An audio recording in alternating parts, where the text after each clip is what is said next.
Heavenly Manna, September 26th. The chosen text from Book of Ephesians chapter 2 verses 20 to 22.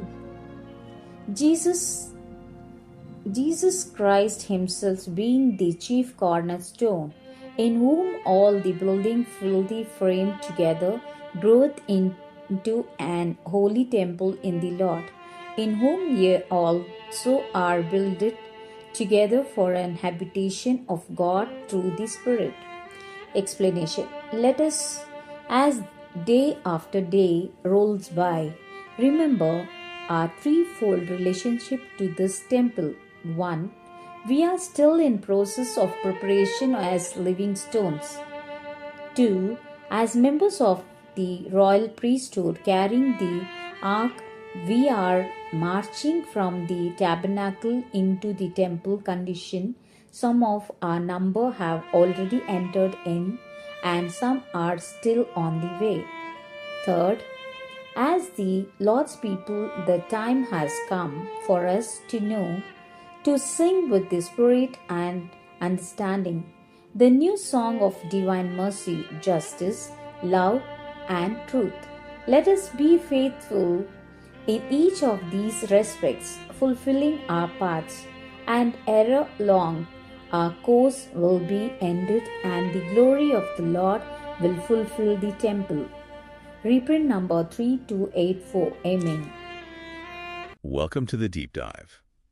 Today we're looking closely at a commentary on Ephesians, chapter 2, specifically verses 20 to 22. Right. It's all about spiritual building, belonging. Exactly. And the core image is Jesus Christ as the, quote, chief cornerstone. The whole thing is described as being fitly framed together. It grows apparently into a holy temple in the Lord. And crucially for you, the listener. Yes, this is the key part for you. The source says you are being builded together for an habitation of God through the Spirit. It's a really powerful metaphor, and the source commentary gives this clear structure for how you fit in.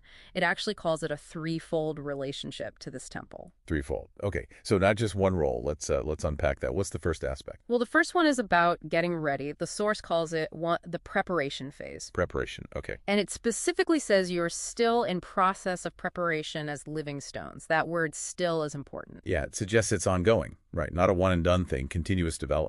Precisely. It's about character shaping, aligning yourself, cutting away the rough bits so you fit into God's structure.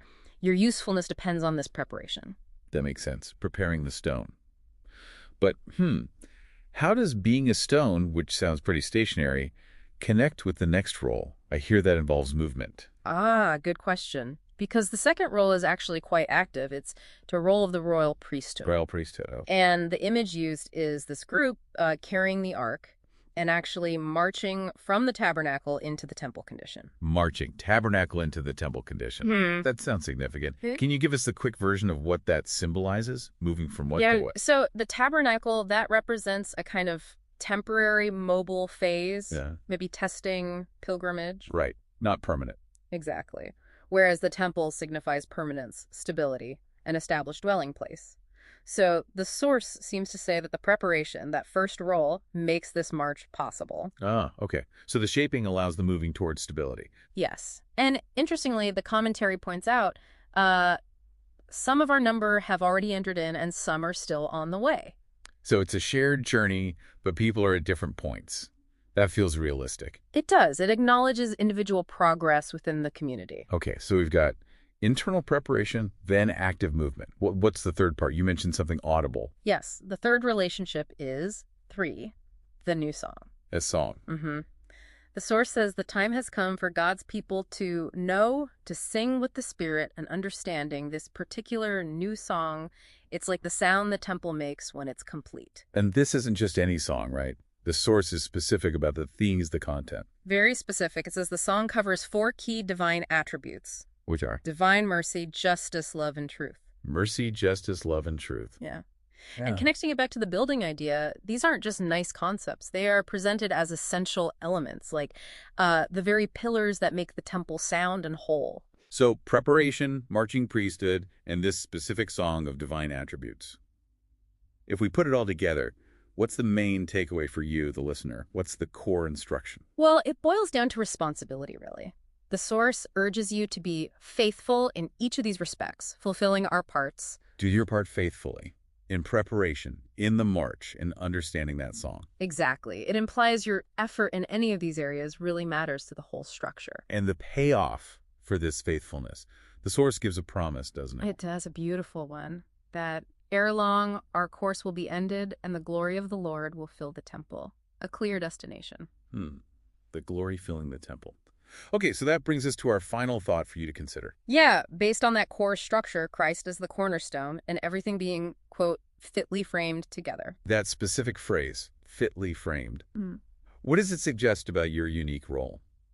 If every piece has to fit perfectly with the others. What does that demand about your specific shape, your contribution? How irreplaceable is your spot in that frame? Something to think about.